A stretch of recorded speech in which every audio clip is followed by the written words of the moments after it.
Well, it's been a really tough year, particularly from a staffing point of view. I think that's probably been the hardest thing to handle. We've had to lay people off and stand people down and make people redundant in a terrible situation, and there's not a lot we could actually control. Some of the things we could control was getting the season underway and getting the players out on the park so that at least they were playing and getting some of their pay, and the people who are employed to get them on the park were also getting some form of employment opportunity, because otherwise it would have been a total disaster. So we're really pleased that we were able to get playing. And the support we've had from our partners, as sponsors, our members in particular, when we got to over 100,000 members this year for the first time, it's just remarkable the amount of support the club's received,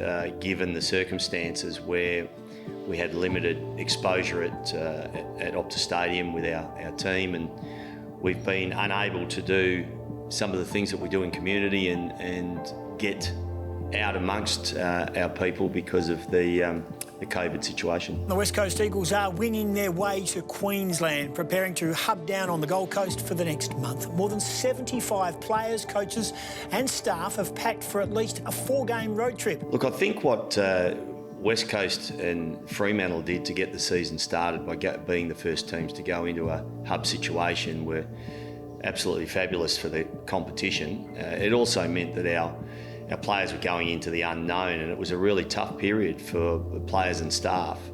But they've been remarkable really to get through. I've witnessed it firsthand what they've been able to do whilst away. The workload is massive considering we've had restricted staff, and then the workload on the players has been enormous as well. So it's been remarkable how we've been able to get the season going. Flicks it forward, Darling, and Williams takes the shot, kicks the goal. His first. Was there interference?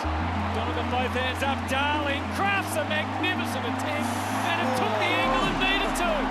Players continue to make huge sacrifices to keep the season afloat, so much so that the once unthinkable 4-day break is set to happen up to 3 times per club for the rest of the season. 5 games in 18 days is amazing what our players went through and what they achieved over that period of time. Winning 3 out of the 5 games, I think, was extraordinary. They didn't have enough time to recover, but were able to get up for games after two 4-day breaks, which is unheard of in our sport. So it was remarkable that they've been able to get through that period. Adam's done a terrific job along with the other coaches. They've been absolutely spectacular with the amount of work and effort that they've put into this squad.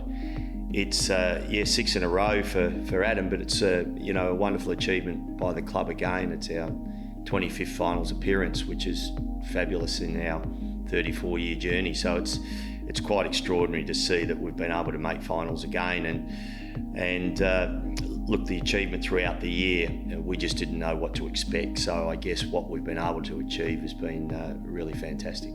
Since we were in lockdown, look, I've been extremely pleased with everyone's approach to the club. We know that there's been some hiccups along the way and everything hasn't run smoothly, but I'm extremely proud of our players and staff and our members and supporters, and from the board down, everyone's pitched in where they've had to. Roles have changed, certainly salaries have changed. It's taken a big hit on a lot of people's families and what they've been able to do this year. But hopefully, if we can work our way through this period, everyone's going to get back to some normality anyway in 2021, and then we'll be able to just keep moving forward. But it's been a testing year for everyone, but it's been wonderful to see what they've been able to achieve.